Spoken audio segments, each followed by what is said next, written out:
اعوذ باللہ من الشیطان الرجیم بسم اللہ الرحمن الرحیم۔ کسی لکھنے والے نے کیا خوب لکھا ہے، فرشتوں سے بہتر ہے انسان بننا، فرشتوں سے بہتر ہے انسان بننا، مگر اس میں لگتی ہے محنت زیادہ۔ ہاروت اور ماروت کون تھے، بابل کے لوگ اور ان کا جادو کس طرح کا تھا، یہ وہ سوالات ہیں جن کے جوابات تو بہت اور لکھنے والوں نے بھی بہت کچھ لکھا ہے، لیکن ان قصے کہانیوں میں حقیقت کو تلاش کرنا گہرے سمندر سے موتیاں نکالنے کے برابر ہے۔ ہاروت اور ماروت کے متعلق بنیادی طور پر دو طرح کی روایتیں ملتی ہیں۔ اس ویڈیو میں ہم ان دونوں طرح کی روایتوں اور واقعات کو مکمل پیش کریں گے۔ روایتوں کے مطابق حضرت ادریس علیہ السلام کے زمانے میں ایک مرتبہ آسمان اور زمین کے درمیان سے پردوں کو ہٹا دیا گیا تو فرشتوں نے زمین میں آباد انسانوں کو دیکھ کر تعجب کیا اور بولے، یا رب العالمین، ہم تو گناہ کے قریب بھی نہیں جاتے، جبکہ یہ بنی آدم تو گناہوں میں اتنے مبتلا ہیں، اگر ہم ان کی جگہ ہوتے تو کبھی کبھی تیری نافرمانی نہ کرتے۔ اللہ نے ارشاد فرمایا، انسانوں کو غصہ اور شہوت دی گئی ہے، اگر یہ چیزیں تمہیں دے دی جائیں تو تم بھی اس طرح کے گناہوں میں ملوث پاؤ گے، اپنے آپ کو ملوث پاؤ گے، لیکن فرشتوں نے کہا ہم ایسا ہرگز نہ کریں گے۔ لہٰذا اللہ کے حکم سے فرشتوں نے اپنی جماعت میں سے دو بہترین اور اطاعت گزار فرشتوں کو چن لیا، جن کا نام ہاروت اور ماروت تھا۔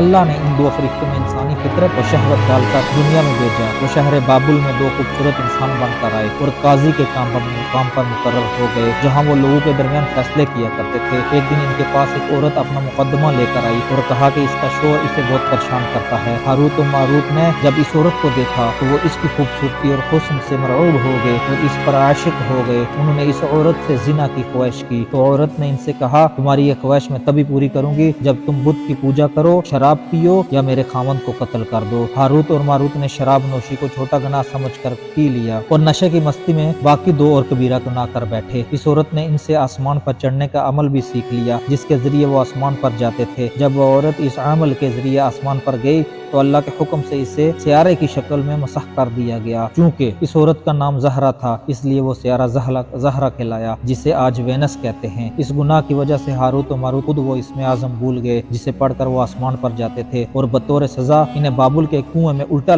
لٹکا دیا گیا، جہاں وہ تا قیامت یوں ہی قید رہیں گے۔ ہاروت اور ماروت اور جاہ بابل کے سلسلے میں ایک اور روایت کثرت سے بیان کی جاتی ہے، جس کے مطابق ایک زمانہ ایسا تھا جب شہر بابل روئے زمین پر تہذیب اور تمدن کا مرکز تھا۔ یہاں کے لوگ باطل خدا کی پرستش کیا کرتے تھے۔ یہ لوگ اپنی قسمت ان سے وابستہ سمجھتے تھے، اس لیے علم نجوم اور علم فلکیات میں بڑے ماہر تھے۔ ان کے بت قدوں میں ستاروں کی پوجا کی جاتی تھی۔ یہ لوگ جادو، تنتر منتر اور سفری علم کو بہت اہمیت دیتے اور اس علم کے ذریعے معاشرے میں خوب خوف پھیلاتے تھے۔ یہ لوگ جادو اور تنتر منتر میں بہت آگے بڑھ گئے۔ ان میں بڑے بڑے جادوگر موجود تھے۔ ان کی تاریخی کتابوں میں جگہ جگہ جادو اور تنتر منتر ہی نظر آتا ہے۔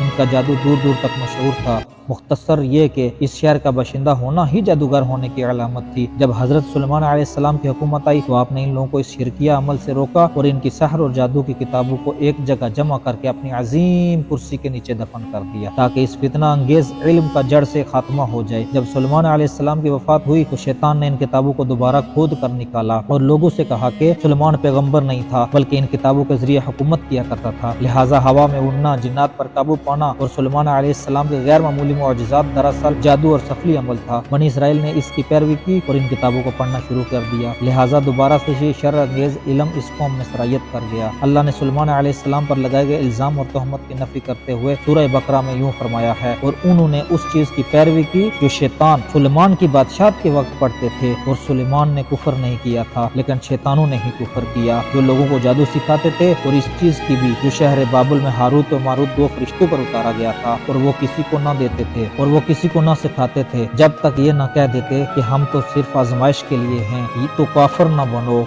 لہٰذا جب یہ سحر کا علم بابل میں عام ہو گیا اور لوگوں کی تکلیف اور پریشانی کا باعث بن گیا تو اللہ نے دو فرشتوں کو انسانی صورت میں مأمور کیا کہ وہ جادو کے عوامل اور اسے ختم کرنے کا طریقہ لوگوں کو سکھائیں تاکہ وہ جادوگروں کے فساد اور شر سے محفوظ رہ سکیں، لیکن یہ تعلیمات غلط مقصد کے لیے بھی استعمال ہو سکتی تھیں۔